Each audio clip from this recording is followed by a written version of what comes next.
dat het heeft zo'n stad op de wereld, wo de zon niet hinging. En ik dacht zo, wanneer du hand tevoren ging, dan jank ik met de hand tevoren. Zo gingen, wanneer je de zon zijn, dit is wat het wordt. Wie voeren als familie, maar weet im Noorden in. Sehr weit. Dan is het sehr weit gefahren, dan voeren we nog maar lange ring wieder. Dan maar eenmaal, dan weer we in Alaska, en dan voeren we gelijk Noorden.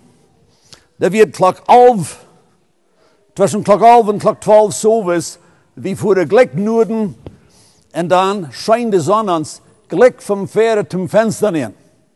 En suburban. Dan als we hier nog langer gefahren hadden, über dem, dan werden we bij een stad, wo je in je schuld van je leert hebt, zegt het Arctic Circle. Wir uns sehen, sagt Arctic Circle. Wir fragen je leerders morgen, wat dat is. Und als wir bei der Arctic Circle werden, dann wird es halb eind danach, en dat zonnetje wird immer noch nicht hingegangen. Und so, dass je wirklich eine Stadt in dieser Welt, wenn je da worden anfahren, die Sonne, die kommt rauf und dann ist die gleich im Norden. Und dann kommt die bis wieder ab, ohne dass die ist hingegangen. Nou, op dezelfde Stadt, wenn wir da wurde der 21. September sind, dann wird die Sonne, wat das over das wieder weer gelijk im Norden ist, der 21. September oder der 22. Dann wird die Sonne op dezelfde Stadt gelijk im Osten ab. Wenn wir op dieser Stadt der 21. Dezember sind, dann wird die Sonne kein Mal ab. Da wird es sehr interessant. Da sind Schafbohren, da sind Schafwilde Tiere op dieser Stadt, wo wir wären. Und da werden sogar ein Schaf-Bicycle fahren. Wenn der lange Weg vor ist, dann beginnt der Bicycle fahren, den Sommer. Und dann in kurzer Zeit wieder, dann beginnt ein paar Bohren. Dann bei einmal, dann setzt der eine, hält man sich im Bicycle still, besieht im Weg, und ist der Eier schluppen. Und dann fährst du kurz wieder, und dann sind wir ein paar mehr Bohren. Dann habe ich an die Dinge verrückt, dass wenn ich würde wel der Tent mitnehmen, schluppen im Tent. Das können uns die Bohrenfahrt geben bei einmal nach. Gut, dat timer til de boodschap van de år har vi jo eier van je hout. Ja, ik ben har eier bekommen gemerkt.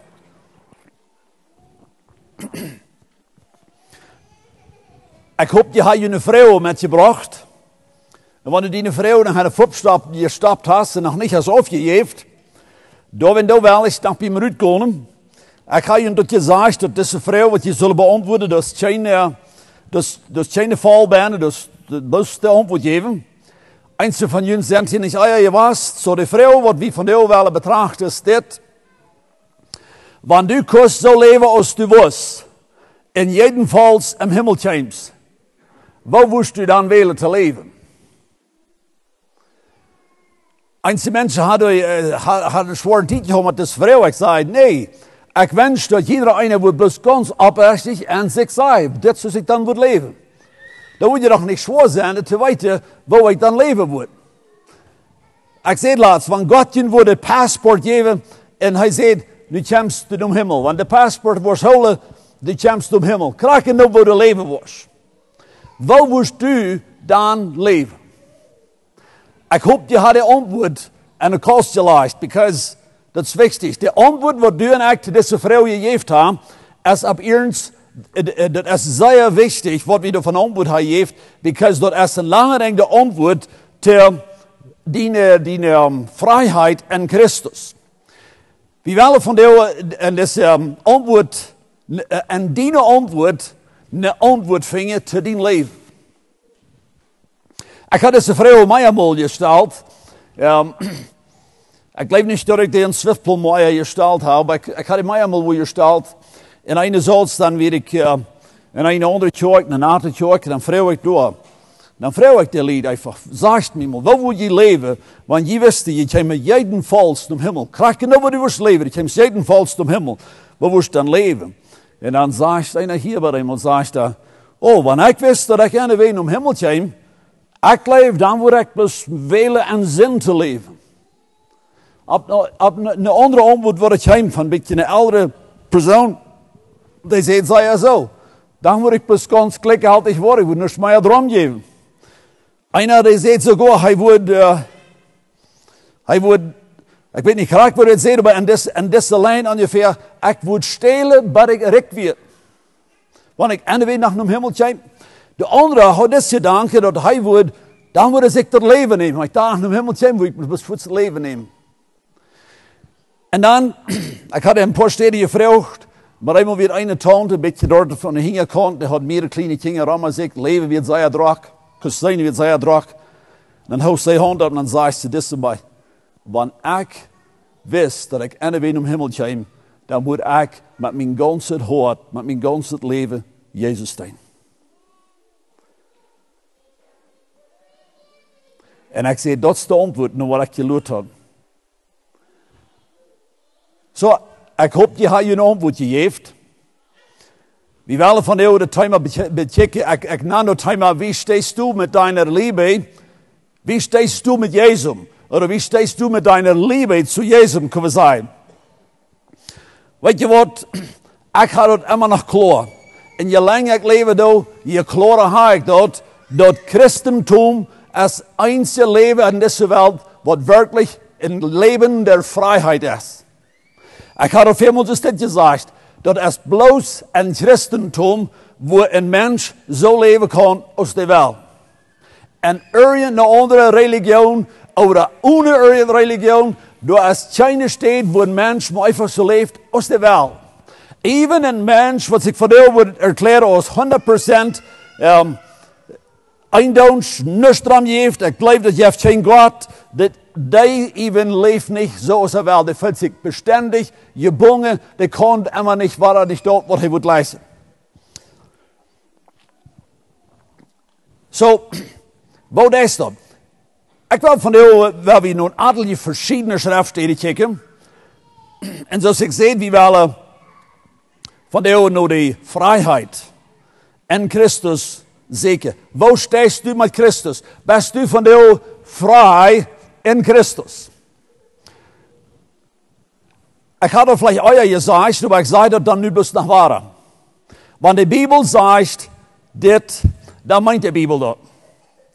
We hebben manchmal de geneigung, dat we willen dan zeggen, wel, ik weet niet graag wat het meint dat, maar ik stel me zover, dit is wat het meint dat.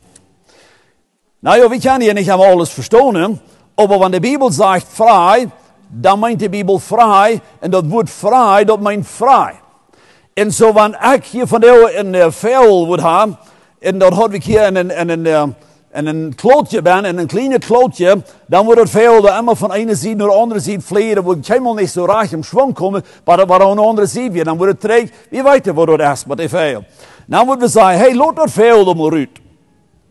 Zo, dan word ik dat hier uitlaten. Nou, nu wordt het ja niet van één spoor om niks. Het haan en treeg vliegen, plus veel te vliegen.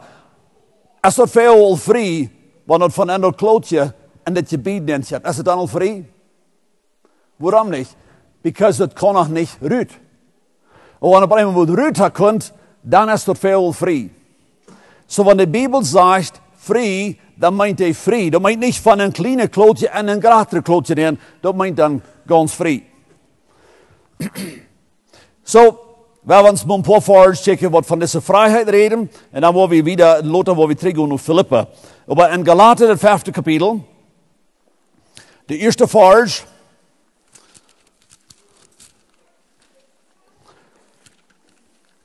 Door reden van deze vrijheid.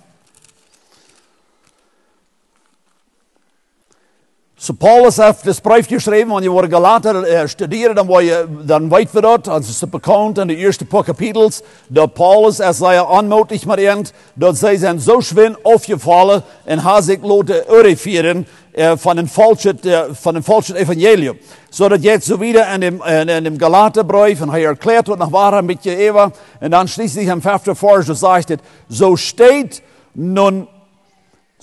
nun in der Freiheit, zu der uns Christus befreit hat. Und lasst euch nicht wieder unter das Joch der Knechtschaft bringen. Zij werden eine Freiheit gewast. Christus hat ihn zu der Freiheit berufen, aber zij werden weggekommen von dort und wir von dort waren in eine Knechtschaft ben. En Paulus ging dort hart uit, dat hij zegt dat je weer gläubig gewas, die weer in de vrijheid gewas, en die houden zich laten de vrijheid waarnemen. Dat is ook wat mijn hart van jou uitgaat, dat wij worden in de vrijheid zijn. We willen van jou in onze boodschap neerkijken, wo kämpft man te deze vrijheid. Nu hebben we een andere vers in 2 Korinther, dat 3 kapitel en de 17e vers, en de vers die mijn krijgt dort wat hij zegt, oké? Die dat niet zegt wat meine. Hörst du mal, was er sagt? Denn der Herr ist der Geist, das ist der Heilige Geist, und wo der Geist des Herrn ist, da ist Freiheit. Wenn du und ich Gott in uns haben, dann haben wir die Freiheit. So besteht nun in der Freiheit, in der ihr berufen seid, in Christus Jesu. Lieve toehoorders, de boodschap handelt zich van jou om dit, dat du en ik mee de vrijheid niet hebben, wat we willen gerne hebben in Christus. Wanneer ik die van jou vrouw wil, leefst du die Christenleven met een volle vrijheid. Ik heb met ieder mens, en ik stel voor jou ook. Ik heb ieder met mensen gereed, en ik heb zelfs in het leven geleefd, dat het christentum is een leven tussen twee wegen. Over de einste mensen zei, het in een feier komt het hak. Einste mensen die leren dat sogar, dat wanneer du erst naar Himmel komen, die was die erstmal schmal. En dat is zwaar door de lengte komen. En du was maar avond te merken. De Weg ist so schmal, dat je het meest niet de lengte komt. En er is in werkelijkheid, die wordt manchmal zo geleerd, dat de Weg is zo schmal, dat het actually zich ontvangt zo te horen, dat ik word of zal niet de lengte komen, because dit is bloos te schmal. Lieve toehoorders, ja, dat is niet wat de Bibel meint met dem schmale Weg. Dat zegt, de Weg is schmal en wenn je wordt den Weg vinden, aber de Weg is niet te schmal, dat in Christus komt met volle vrijheid, de lengte des Weg komt met vrijheid. En zo, wat is christelijke vrijheid? Christelijke vrijheid is dat du en ik leven met vrijheid. Jaren terug, als ik dit aanvang te studeren, dan ga ik met dit gepuzzeld. En waarom kom ik naar dit woord? Zo besteed het nun in der vrijheid, in der euch Christus berufen hat. Ik heb lang gedacht, dat ik zie in een kleine klootje, en nu zie ik in een schofgratere klootje. Dat wordt ik gedacht. Wanneer ik wel Christus zijn, dan kan ik dit niet doen. Ja, dan kan ik het niet doen. En er zijn zoveel dingen wat ik niet kan doen als een Christ. Ik wonder, is dat van de oude dienen je daar van Christen toe? Dat u kost plus veel dingen niet meer doen? Wenn du wirst een dag naar de hemel komt? Lieve toehoorders, dat is niet Christentum. Christentum is niet in staat. Christentum ist ein Leben der Freiheit. Christentum ist das einzige Leben, wo ein Mensch lebt, das ist die Welt. Wann er frei ist. Aber wenn wir nicht in der Freiheit in Christus sind, dann leben wir beständig im beklammet Leben. Und ich wundere von dir, als hier so eine Christen sind, und du hast vielleicht al für Jahre versucht, Christen zu sein, und du findest die Christenleben von dir einfach uninteressant. Die Christenleben ist ein Leben von Klamen, von Wahrheit, von Mutlos und ohne Kraft. En du wunders wat het zal, dat dit is werkelijk het leven wat ik nog leven zal. Lieve toehoorders, ja, in Christus leven is niet zo'n leven. Best u van jou en bedraagt dit en beklaam dat Christus. Ik wens je van jou wo de dag zijn wo du kunt vrij worden. Die fehlt vielleicht gleich eine Bekehrung. Dat kan zijn, de Bekehrung hast du lang gehad, aber du hast immer uitgelangt nur die Freiheit in Christus. Ik geloof, we gaan een antwoord in de Bibel voor dit. Ik kan een vrouw voor je. Dat moet je me beantwoorden. Wat is een klare bewijs wanneer een mens van nieuw geboren is? Dat hij werkelijk waarhaftig van nieuw geboren is. Wat wordt aan die mens ontvangen? Laten we het een beetje horen. Wat zijn bewijzen einer wahre Neugeburt? Irgendwer. Wat je vielleicht met luid zei wanneer je dorthin gezet.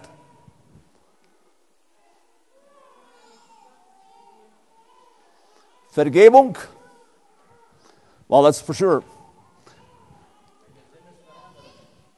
Eine Sinnesveränderung. Ja, wat nog? Wat is een klare bewijs dat dit mens is van nieuw geboren? Kijk hier, wat weer dit? Die Liebe zu Jezus. Hier weer nog een. De Leib, die heeft een vrije gewässer. Yes. Wanneer je wel opleidt naar 1 Johannes, het tweede kapitel. Dat is wat we hier horen, dat is wat we, die Liebe zu Jezus Christus. Weet je wat leven toehoort, ja? Ik zie bezorgd dat we hebben een maandje wanneer we naar mensen kijken. We kijken vielleicht naar onze ene kinderen. Vielleicht kijken we naar onze jonge mensen. Vielleicht kijken we naar de oudere mensen. We kijken naar dit wat zich bekeren doen. En dan betrachten we die, oké? Nu gaan ze hier. Ronald Knilsen heeft zich bekeerd. Oh, dat is super fijn. Nu dank voor God. Ronald is nu bekeerd. Ja, we vertalen alle wat je mensen. Ronald heeft zich bekeerd. Dat is wonderful. Maar wat wordt nu de onderscheid zijn in Ronald Knilsen zijn leven, nadat hij zich bekeerd heeft? Wat moeten we van die kunnen erwarten? Wat wordt van nu anders zijn? Weet je wat? Dat is wat je zegt, dat ik en nu worden veilig in zich leven. Wenn keiner von uns hat dort erfahren, dass wir einfach bloß ganz im Sich sind, never mehr straucheln, okay? So das haben wir nicht sagen, das ist unbedingt ein Teken. Was sind die Tekens davon? Ich sehe besorgt, dass wir kicken manchmal nur die argsten Tekens. Aber wir würden vielleicht sagen, okay, wenn der hat geschmeckt wird nu, dann wird er nu abhören mit schmecken. Well, das glaube ich da, wenn. Wenn der hat gedrunken wird nu, dann wird er mit dort auch abhören. Wenn der hat verschlechte Rede hat, dann wird dort auch abhören. Und das glaube ich. Alles so. Manchmal kijken we te lang naar die dingen wat er nu worden abheren. En er zijn ook veel dingen die worden abheren. Maar wat zijn dingen wat er worden ontvangen en dem dat u Christus en die hart has neerkrijgen in het reich. Er wordt een leven te God ontwikkelen. En dan wordt u bij hem antwoorden en die kind, of aan die arbeider, of aan die zelfs, dat ik van God om te gleichen. Oh, dan zeggen we vielleicht iemand na. Oh, ja, wo zit dan nu? Some mensen die schijnen bekeerd te zijn, maar never je wist dat die really een leven hier met God.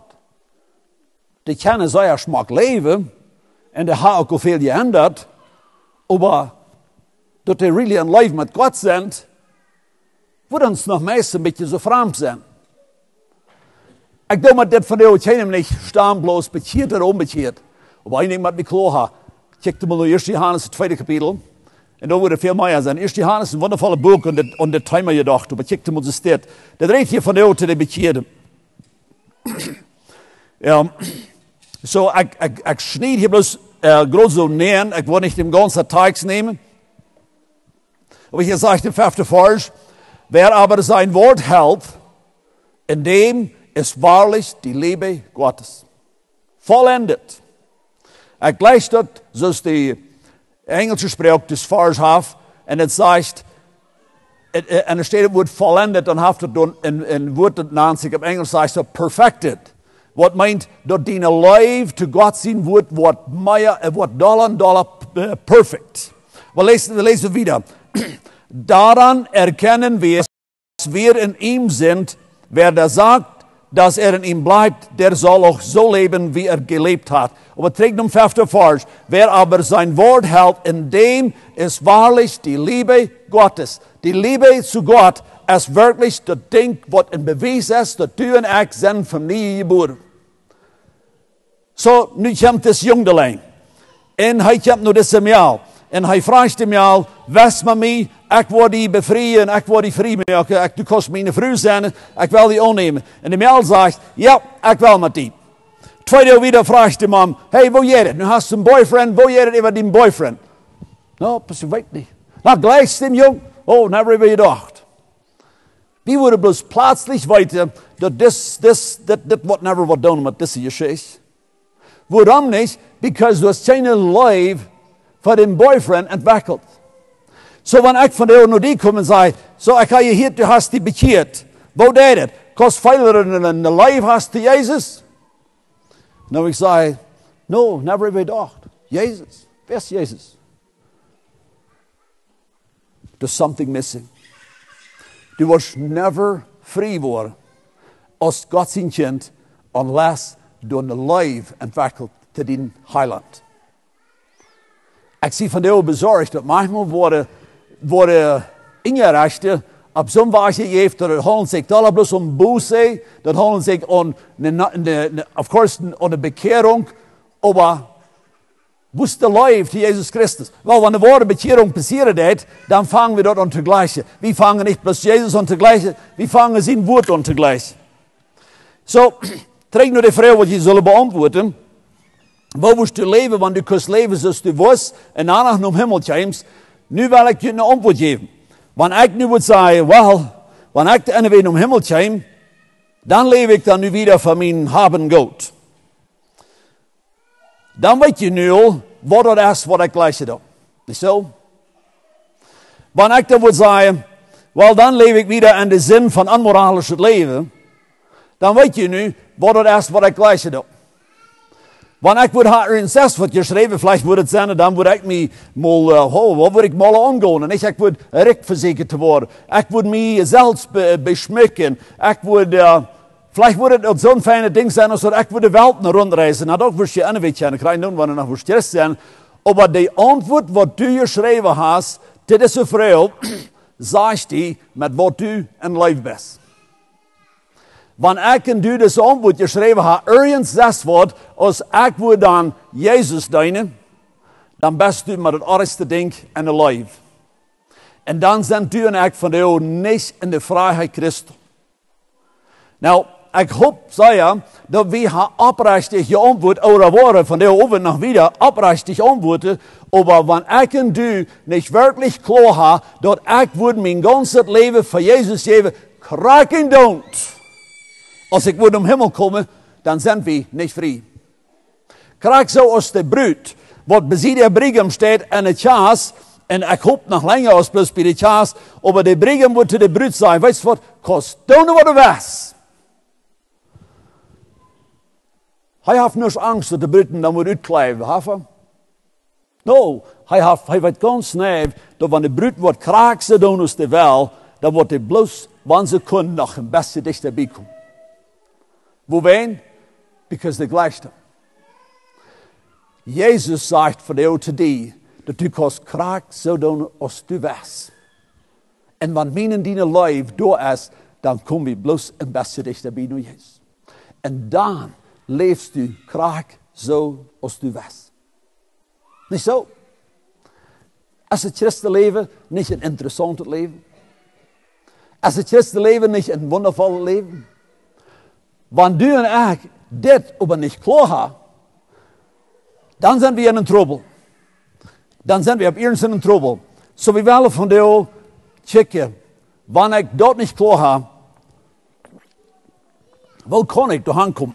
Want je wel blij dat in je Bijbel nu, Filippa het eerste kapitel, Filippa het derde kapitel.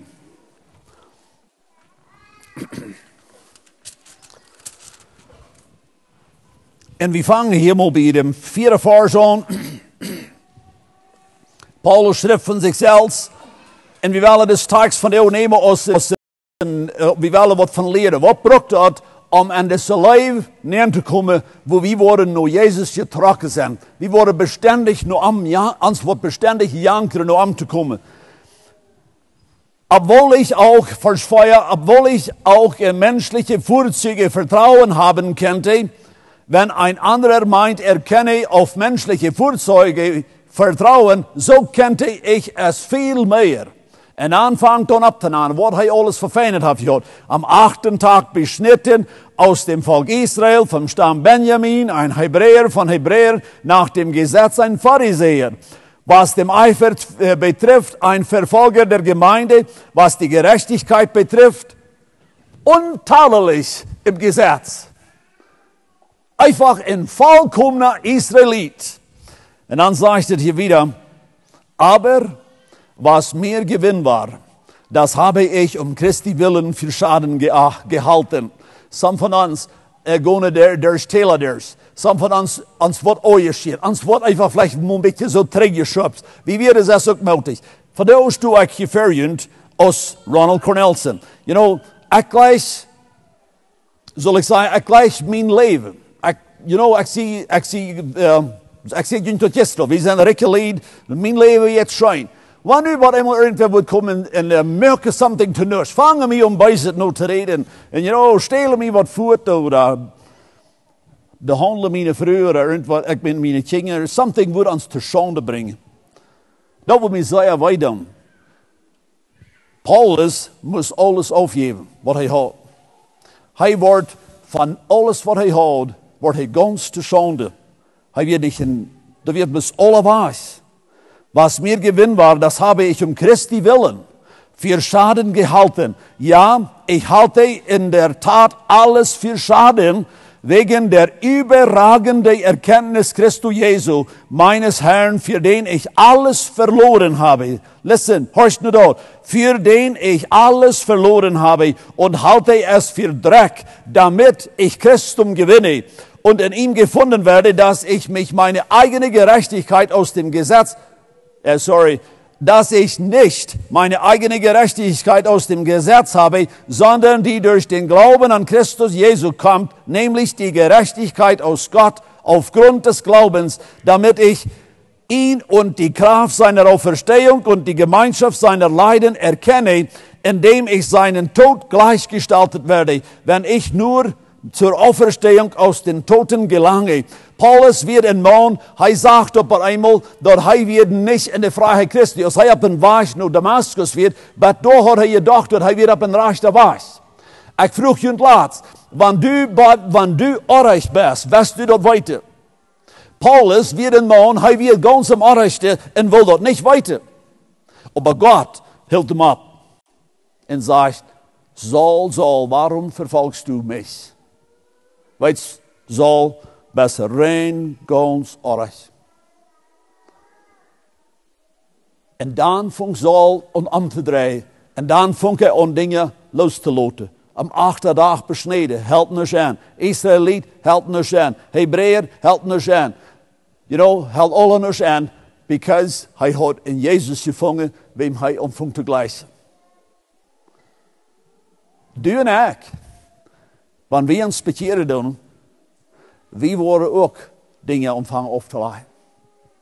Aber nicht, bloß wenn wir wollen im Himmel kommen, wir wollen Dinge aufleihen, wenn wir sind dem Gott, was uns abgeholt hat und hat uns dort heil angeboten. Nu zie ik een leven vallen met deze Jezus.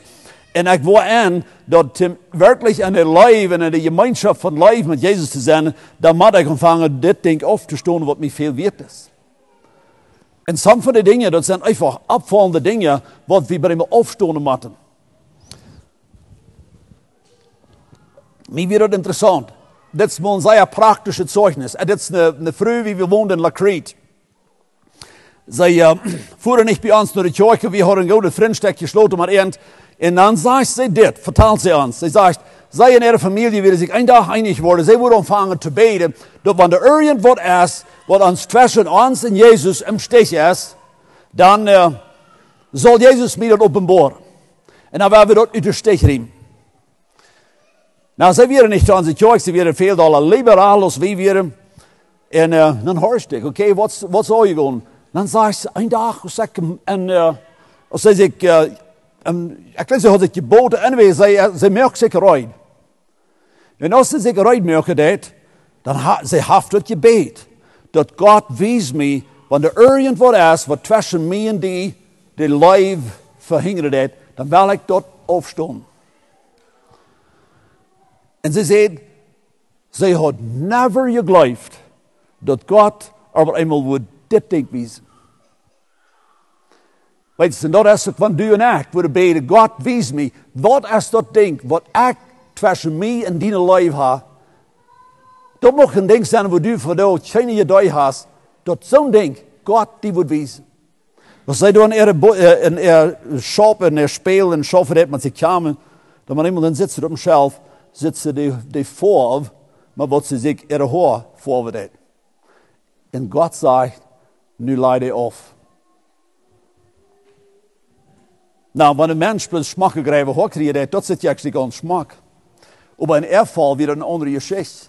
Gott hat her so gemerkt, dass sie hat eine Mäd über dem Kopf, hat sie einen Striep mit witte Haar. Das weiß ich alle, dass dort können ihr nächstes noch reminden an some sort of Tiere, was ihr nicht wollen denken.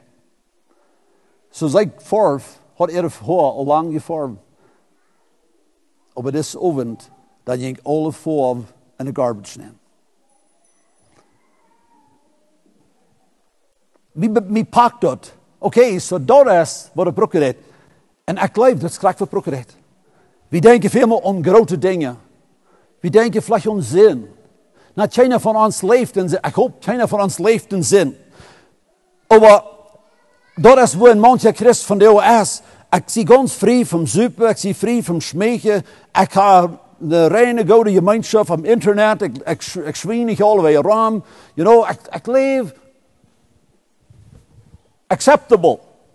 En op somehow mijn christenleven, dat is bloß niet in wirklich een vrije leven. Dat was niet, dat dag niet. Mir dat niet really sehr schön Christen. En wenn mir dat niet sehr schön Christen jet, dan vang ik om te kijken wat je te gaan. In een maandje, en er staat dat hij zijn behingenissen afleidt, dan nemen we meer aan. En we hebben ons over dem verschillende abgepickt, wat ons hingert. Wenn wir willen onze vrijheid bevinden. Die alleenheid is door, dat du hast ooit die zelfs uit te poetsen. Die zelfs has je te achten als wat du zus. Du zus ein Don sein. Du hast vielleicht eine Ooit dass du kannst nicht wirklich relaxen, wenn das Haus nicht sehr schmackerein ist. Oder wenn du nicht weißt, dass du das Schmackste vor dich hast. Oder vielleicht hast du so ein einfaches Ding, als dass du beschäftigst dich viel mit irgend schlechter Musik. Wenn die interessiert hat, so schwindet ich im Fortig bin, sie dann bang und dann horch wirklich oder something. Was wirklich mir nicht abfällt, aber ich kann mir da auch ich glaube, ich brauche das. Und meine Life zu Jesus ist, weiß nicht wo, und ich weiß auch gut, dass mein Vater oder meine Eltern oder die Kirche, die würden wünschen, wenn einer das mal ändert, aber ich kriege keine Idee oder kein Rot, das wohl aufzustehen. Weißt du was? Dat is het schuld dat, want we niet brandend en live doen met Jezus. Eenmaal einer is van jou al kalt en we feilen dat gleich meer dat mij barret dit ding. Zo ik heb manchmal te lied gezegd, go mal aan een vasten. Dan moet verdadig stil die phone, mal Ruut nemen en check mal op internet. Dan moet verdadig of voor 15 deel, des moet vasten aan dat. Vielleicht was beim Anbod, oh, nu fangen Dinge an ab te dagen. Nu fangt met de gemeenschap met Jezus om mij weer te worden. En zo staat dat we mal Dinge aufleiden. Weet je, dit zijn die vrouwelijke dingen wat ons anklar zijn. Dat we ons mal vrij maken, die zinden die ons zo leicht bekleedt. We hebben mal nog een andere geschichte kijken, die had ik laatst op de rustzeit. Lukas het 10e kapitel. Hier haben zwei Frühes. Und der eine, der wird eine Pleoben, und sie wissen aber nicht, dass sie wird. Martha und Maria. Vers 38, Lukas 10 sagt, es geschah aber, als sie weitergezogen kamen in ein Dorf, da war eine Frau mit Namen Martha, die nahm ihn in ihr Haus auf. Und diese hatte eine Schwester, die hieß Maria, die setzte sich zu Jesu Füßen und hörte seine Rede zu. Martha aber machte sich viel zu schaffen, um ihn zu dienen. Und sie traten zu und sagte, Herr, fragst du nicht danach, dass mich meine Schwester allein lässt dienen? Sag ihr doch, dass sie mir helfen soll. Jesus antwortete aber und sprach, Martha, Martha, du bist besorgt und beunruhigt um vieles. Eins aber ist nötig. Maria hat das gute Teil erwählt, das ihr nicht genommen werden wird.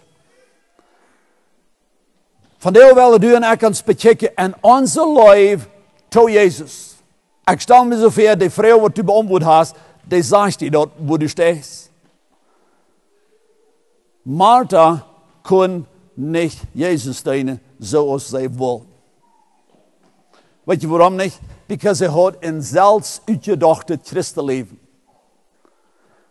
Dat moet je toch fijn zijn, want we worden onkers merken. Hey, Maria, wie willen onkers merken voor Jezus? Martha moet zich veel te schaffen. Martha wird bekümmert. Sie wird allein gelassen.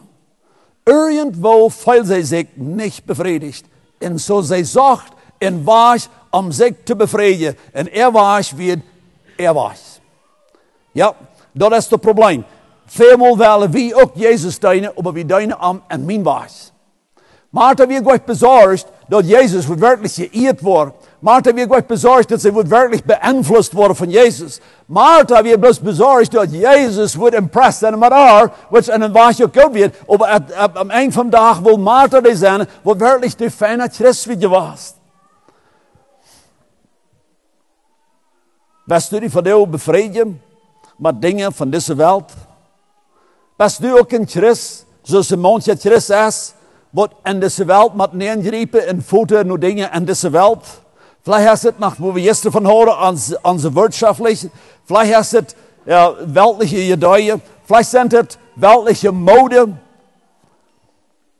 Fehlt dir mir dat noch ein Vergnügen in dieser Welt, von der ist der Vergnügen ist so leicht zu kriegen, das ist so einfach von dir.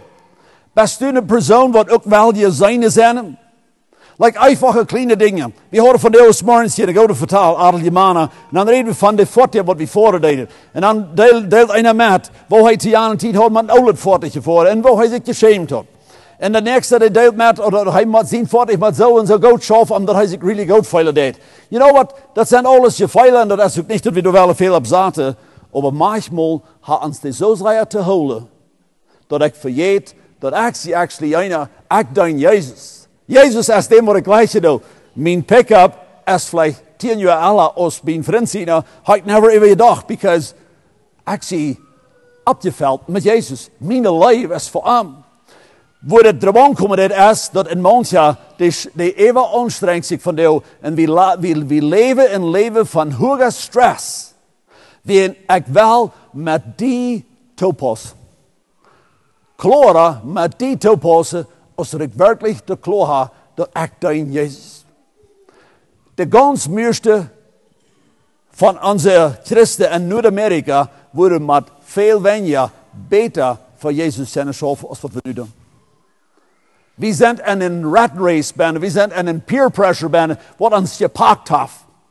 En dan check ik er met de aak en dan zeg ik, oh, Jana die heeft zo'n suit als dit. Oh, oké, dan moet ik nu ook voor zo'n suitje. Jana vroeger heeft zo zich gechampt. Oh, nu moet ik me ook zo champt. Jana heeft zo'n rok aan. Nu moet ik met alle dit omgaan. En je know, we worden zo ontwikkeld in dit. We verleren ons ziel naar Jezus. We vallen euch auf in zin, oké? Dat is niet, we vallen niet af. Maar we zijn über dem zo vertiefd met ons eenheid. Wat het dan ook werkelijk alle smaak loopt, ik like, oké, oh man, dit zit niet alle niet geraakt. Ik vergeet dat ik zie hier voor Jezus op deze wereld. Ik meet me met die. En ik zie bezorgd, wat denkst du over mij? No. Niet, want we werkelijk een leven voor Christus zijn. Die bruid beziet een Brigham, die staat er niet beziet een Brigham en wondert. Nou weet wat al die andere mannen denken van mij. No, because zij heeft ihre ogen om Brigham gezet. En zij wil alles geven, alles leven. Emma, de Christ heeft zijn ogen naar Jezus gelegd en hij wil bloos je vallen. En dan wat eenmaal, dan vangst du te gaan. En du wirst aan, dat Jezus dat jetzt schijnt. Du wirst dat niet aan, dat aan deze ziet sticht als veel weltlicher. Oder aan deze ziet als veel weltlicher. Because du bist vertiefd met Jezus. Ik zie een life. Ik dien hem, because ik hem wel dien. Sehr wichtig, dat we dat verstaan kunnen, dat onze leven te Jezus aanstreven heeft. Had u een echte klaar dat we actually afgestorven zijn van onze zin? Dus we vingen in Römer het 6. kapitel.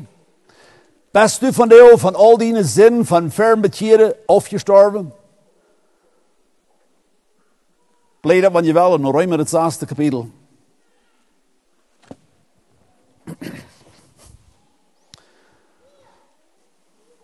Vers 3, wo wir anfangen, die Vers 4 sind sehr wundervoll, wie wir bei 3 anfangen. Oder wisst ihr nicht, dass alle, die wir in Christus Jesu getauft sind, in seinem Tod getauft sind? I'm sorry, wie wollen wir beim ersten Vers anfangen? Was wollen wir nun sagen? Sollen wir denn in der Sünde beharren, damit die Gnade umso mächtiger wird? Auf keinen Fall. Wir die wir der Sünde abgestorben sind, wie sollten wir noch in ihr leben?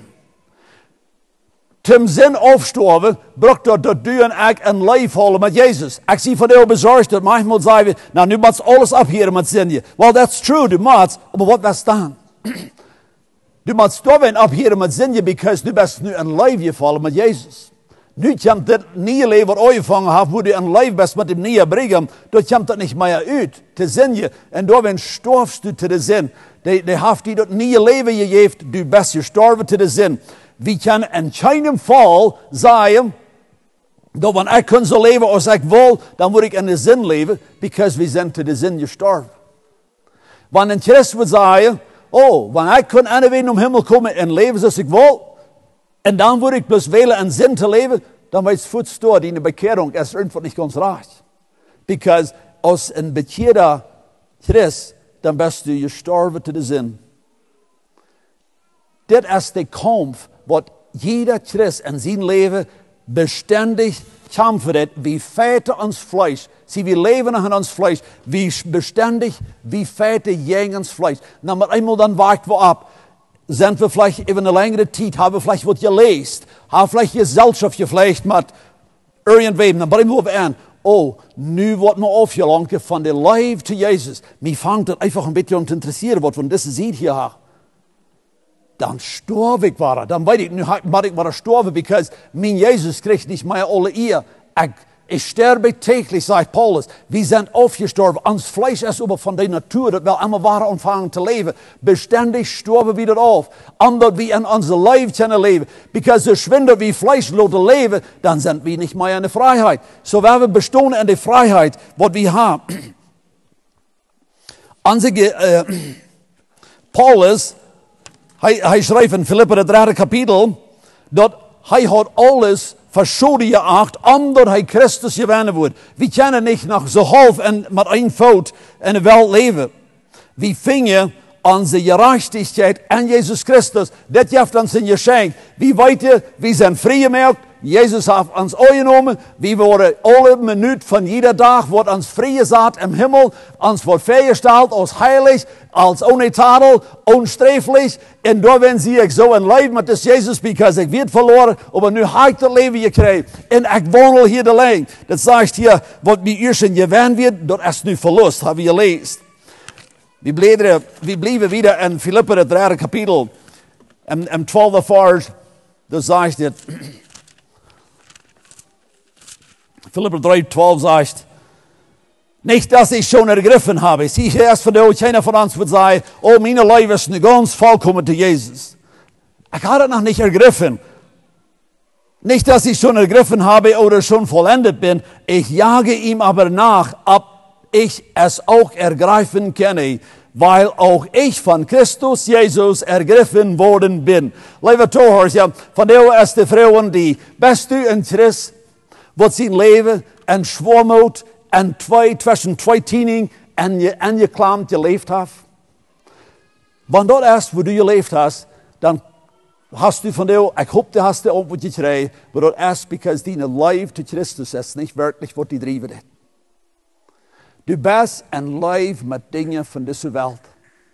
Waarschijnlijk met die der eerste en dan met de dingen van deze wereld. Dit is voor wat du en ik moeten opstaan.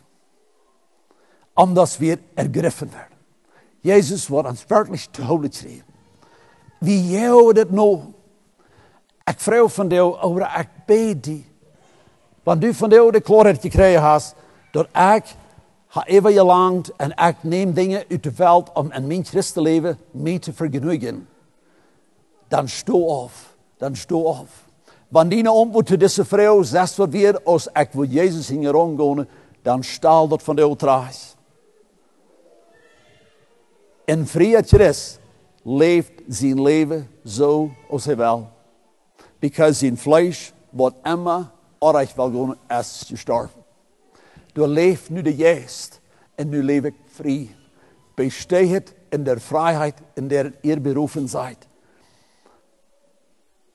Jeugst du, Paulus zegt, ik jage aber nach, ik schaf er nou, ik streng me dafür aan. Hast du von dir klar, dat dien Christenleven zo'n leven als dat is?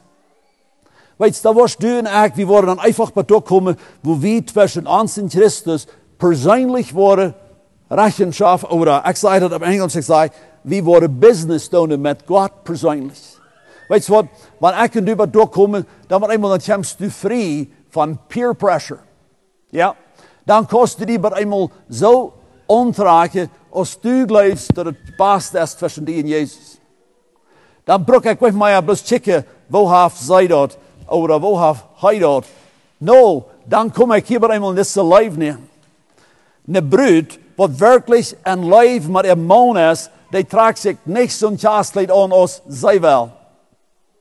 Oh, dat hadden we ons niet mal gewusst, hadden. Maar dat is dus het. Die tragt zich zo'n kaaskleed aan als wat zij weet, wat der Brigam gleich wordt. In Christus, wat een leven is met Jezus, die leeft zijn Christenleven tagtäglich op zo'n wijze, dat hij weet dat Jezus heeft in geval aan mijn leven. Die recht zich niet nur als mijn broeder, blijft hij dat ik dat stelt wat ver met mij. No, dat is nur Jezus aan. En dan eenmaal dan leven we in de vrijheid. Ik zei laatst op een jugendrusttijd. En ik zei dat hier naar hemel. Een van de grootste aanstoßen, wat we van jou in onze Kirche hebben. Ik neem onze Kirche thuis kracht met aan. Dat is wat we noemen peer pressure. Ik moet ook zo zijn als mijn nexus. Ik moet ook zijn in de antipas. En we verliezen ons ziel. We verliezen ons ziel naar Jezus. Dat is niet mijn nummer 1. Wanneer ik zo zie als al de eeuwigje, wel dan vertrouw ik, dan gaan we alle top naar Jezus.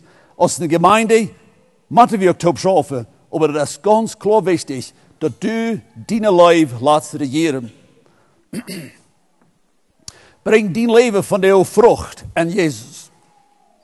Du en ik zijn vrijgekocht, wie we alle morgen de boodschap hebben van de bekering. Maar in onze bekering, da worden we vrijgekocht. Nu zijn du en ik vrij. Maar nu dat du en ik vrij zijn, hebben we nu ook werkelijk vrucht wat we brengen dan. Wie willen ons dit zware vrouw? In Christus, wat de vrij is, die brengt vrucht. Die wat komt, zijn de problemen. We horen laatst van dat de aanbetung is die antwoord zum Sieg. Maar als een vrije Christ, nu kunnen we eenmaal vrucht brengen. En ons leven vangt om wat ver te stellen voor Jezus. Wanneer ik en u bloos gedreven zijn van whatever al de eeuwig te doen, dan waarschijnlijk wil we niet meer veel vrucht brengen. Jezus kan werkelijk goed veel wat met ons schaffen. Wanneer Brigham hier verder in de kerk wordt staan en hij kijkt naar zijn bruid, en het eerste wat hij ziet is, dat zij heeft zich laten beïnvloeden van de andere mensen dort, hingen aan. Dat zit het eerste. Zij is hier komen dicht bij mij staan, maar hij ziet dat het is even jane mannen wat zijn bruid heeft beïnvloed. Nou, geen Brigham is je eet met dat. Bist du van jou beïnvloed van die leven te Jezus? Is het de leven te Jezus wat die drijven deed om vrucht te brengen? Kost du de nächsten gleiche? Wanneer du die op je tekst hast und am. Kost du vrede nog regeren laten in die omstanden, even wanneer die omstanden jij die zijn? Is er vrede in die hart, wat die beständig abfressen deed? Dus du nu Jezus checken en du zit als die heiland. Du bist zo in leven. Ik had gisteren dat Beispiel hier van onze dochter, als de boyfriend het eerste mal aankwam, brug ik wel alle ware holen, maar wij kunnen pas zijn, dat we alles aan dem jong banen, wat zij op het moment brokkeren. Dat is een gouden beeld voor mij en die, wanneer we in onze gemeenschap naar Jezus komen, en we vingen door alles te mij tevreden stellen. Ja, daar worden we en ons nog wat showen trekken. Daar willen we ons nog wat charmen. En daar willen we ons nog wat een pick-up chepen, of een tractor, of een whatever. Maar vingen we en ik een veilige zufriedenheid in Jezus. Lieve toehoorders, ja, dit als wat Christenleven is. Eine völlige Zufriedenheit. Ik bruk me niet schwer maken als ik en Isaac voor mensen voor een dier zo gekauft heb. Ik vind eine völlige Zufriedenheit in Jezus. Dit is een vrije leven. Dit is een leven waar du leven is zoals du was. Jede dag in din leven. Du kostet vele, de leeft Christus, die drinkt mich also. Er is zoveel. Leven te horen, ja. Er is zoveel. En dat Christenleven, wat zo zeer wondervol is. En de zo toen schafft alles wat kan, om dat du en ik, waar bloos een poort te verkrijgen. Onze leven te Jezus. Dat is de antwoord tot een vrije leven. Paulus zegt, ich jage aber nach. Was mir Gewinn war, habe ich alles für Schaden geachtet. Von daher, dann wünsche ich, würde ich und du für Gott kommen und dann einfach klar Business mit Gott. Was liegt von dir für deine Feit? Was liegt von dir für zwischen die und deine Life zu Jesus? You know, das können Schufdinge sein. Das können Unvergebung sein. Das können Bitternis sein. Das können Sinn sein. Dat kan zoveel zijn. Want de Jezus van jou te die reden deed en die dat openbaren deed, dat dit is something wat tussen mij en Jezus is. Daarin zie ik niet werkelijk een leven. You know wat die probleem kan zijn tussen die en die broeder. Of tussen die en de noba. En du bent van jou gebonden. Du kost gleich loslaten werkelijk maar een leven vol met Jezus. Schaf kraxes tussen man en vrouw. Want de man zich ooit over de noba, dat valt de vrouw voort. Dat kon niet meer knechten. Bist du van jou in de leeuw, waar die leven te Jezus geblokt is, because du niet loslaten is?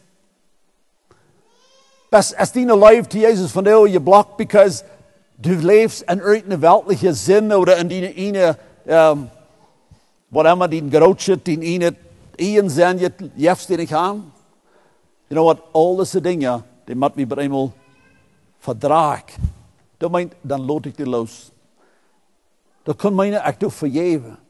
Ik lood los. Dat is me niet meer wichtig. Paulus had beleefd, hij moest alles loslaten. Omdat hij Christus gewinnen kon. Ik wens van jou, dat wij kunnen alle in Christenleven leven, waar du leven woest, zoals du was. En een veilige vrijheid. Scheinveld en Zionsgemeinde en al die eeuwige wat we van jou top zijn. Wo dit niet een wondervolle Christenleven zijn, waar we immer allemaal werkelijk in vrijheid leven kunnen, tussen zich en Christus. Du en ik worden afgestorven zijn in ons. De gemeinde wordt geen arbeid meer hebben met al dit wat ze half mijn leven doen.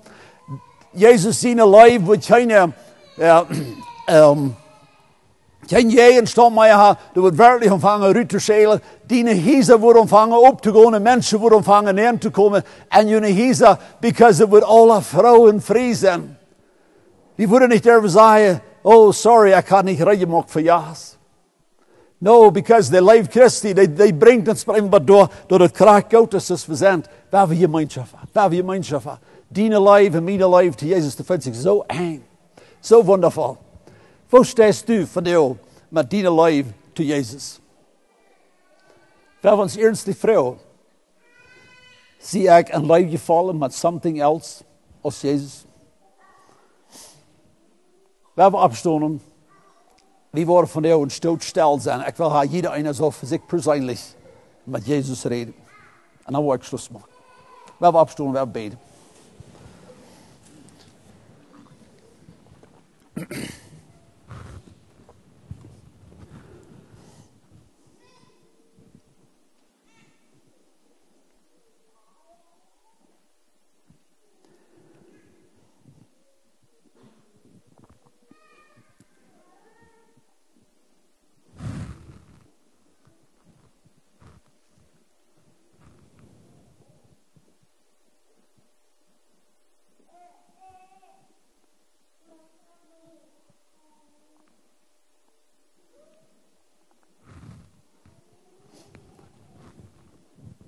Gott, wir danken dir Wir stehen fertig.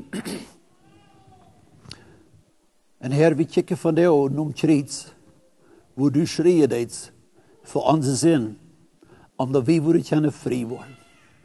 Wirklich in die völlige Freiheit. Du versprochst, wenn der Sehen Gottes wem frei macht, dann seid ihr recht frei. Gott, wir danken dir für diese Freiheit in Christus. Aber Gott, du kennst uns hart. Du weißt, wo wir nicht in der Freiheit sind.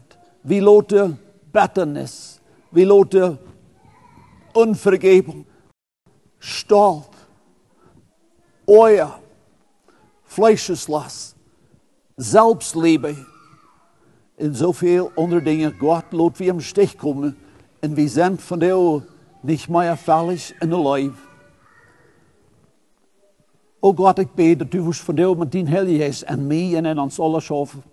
Oh Gott, help ons, dat we kunnen alle in deze enge, opene gemeenschap komen, wo de Leib Christi ons wat wirklich ganz Kontrolle nemen en we worden ontvangen alleen en de Leib Christi ons te regeren laten. Wirklich in diese Freiheit kunnen komen. Wir uns nicht mehr worden bedrecken laten van wat mensen rammen ons alle denken, wat zijn de mode rammen ons, wo heeft alle eeuwig dort. Aber dat jeder einer kann wirklich in voller Friede und in voller Friede und diese volle Gemeinschaft, was von Christi gedreven wordt, en dort Christentum kunnen komen en leven door de lijn. Gott, die vrouw van jou om die help, wie brokken die help, wie brokken die genood. Ik bid dat u ons van jou genood geeft. En Jezus in naam. Amen. Jij een doelzaak.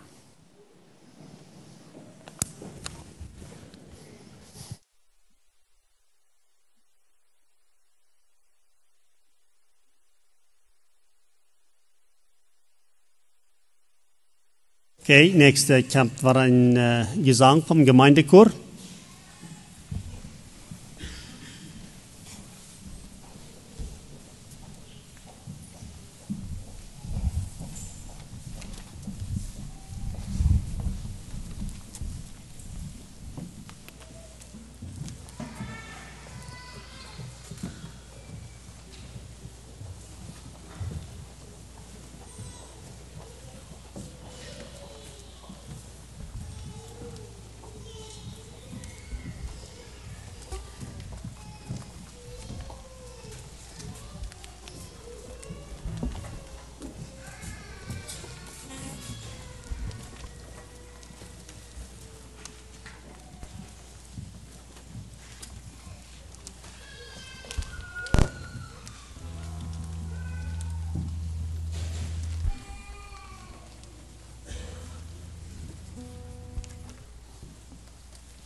Keiner kann so segnen als Jesus allein. Wo wir ihn dann nach irgendwas, wo unser Leben nennen, spenden, wo doch durch den Segen ist, was Jesus allein geben kann. Ja, noch einmal, das ist noch einmal eine Erinnerung für morgens, für alle Ehelied. Morgens Huves war ein öffentlicher Gottesdienst, ist immer nach dem Bedroom, geht nach einzuladen. Und wann von der wird leichen wir Gespräch zu nehmen mit Ronald oder mit einem von den anderen Deiner, als sehr willkommen, durch nach denen eng zu kommen und help zu fragen. So, ich Frau nach einem Hauptneigen zu meinem Vers mitgeben. Lieflicher Gott und Vater, wir kommen noch einmal zu dir. Wir danken dir für so reichlich aus dein Wort ist, für so reich aus du bist.